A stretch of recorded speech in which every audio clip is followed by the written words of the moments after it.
Saya, Muhammad Fahri Rifki, dan teman saya, Frederick Theodorus, akan membahas mengenai The Mandate of Heaven sebagai legitimasi para penguasa atau dinasti baru terhadap Kekaisaran Cina. Peradaban Cina memiliki sejarah yang sangat panjang, dimulai dari berdirinya dinasti Shang sampai runtuhnya dinasti Qing. Dinasti yang memerintah jatuh bangun silih berganti. Pergantian kekuasaan ini selalu diwarnai dengan konflik dan perang.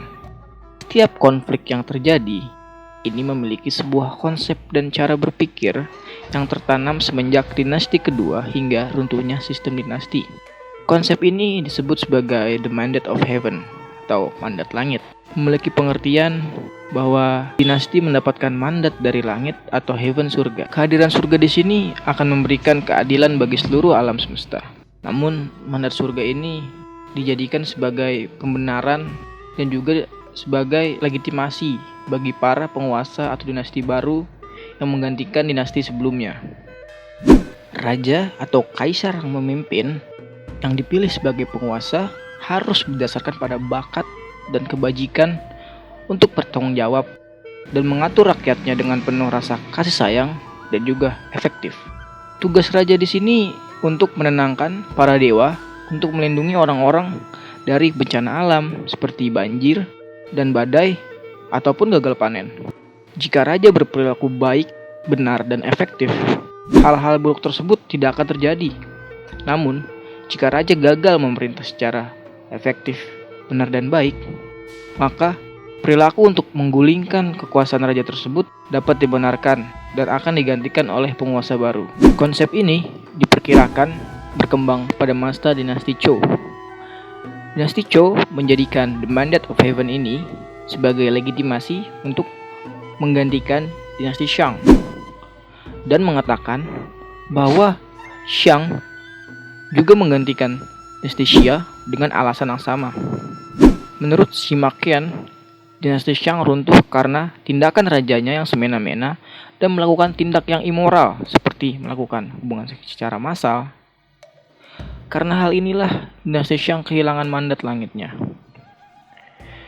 Demikian juga saat dinasti Zhou runtuh, yang percaya karena sang raja telah kehilangan mandatnya.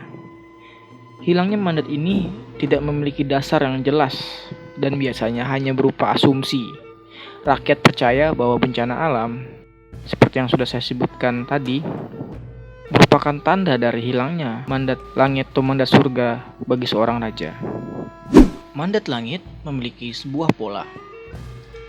Yang pertama, sebuah dinasti yang baru lahir atau berkuasa dengan kaisarnya membuat perubahan pada pemerintahan dan sistem lainnya. Kemudian, semuanya bekerja lebih baik daripada kaisar sebelumnya untuk sementara waktu. Namun, lama-kelamaan pemerintah kembali menjadi korup yang biasa disebabkan oleh uang ataupun kekuasaan. Lalu, bencana pun datang, paran, badai, dan sebagainya, gagal panen, sehingga membuat kepercayaan kepada pemerintah menjadi hilang. Rakyat jelata menjadi bosan akan semua masalah di kekaisaran mereka, sehingga mereka melakukan pemberontakan. Dinasti dianggap telah kehilangan mandat langit. Kaisar yang berkuasa dikalahkan dan yang baru menggantikannya. Lalu pola tersebut sering berjalannya waktu akan kembali lagi ke poin pertama. Atau lebih singkatnya, siklus dinasti ini sebagai berikut. Dinasti yang berkuasa kehilangan mandat langit atau mandat surga. Kemudian setelah terjadinya beberapa bencana dan lain sebagainya, akhirnya dinasti baru mengklaim mandat langit. Generasi-generasi berlalu, dinasti baru menjadi dinasti lama, dan mulai muncul penyimpangan-penyimpangan sampai akhirnya timbullah bencana, dan dinasti berikutnya akan memakai konsep ini untuk menggulingkan dinasti yang sedang berkuasa. Lalu, pada masa dinasti Han, Konfusianisme menjadi kepercayaan yang sangat kuat tertanam di pemerintahan. Rakyatnya percaya bahwa dinasti Han memiliki pemerintahan yang stabil karena ajaran-ajaran Konfusianisme yang diterapkan sejalan dengan keinginan surga.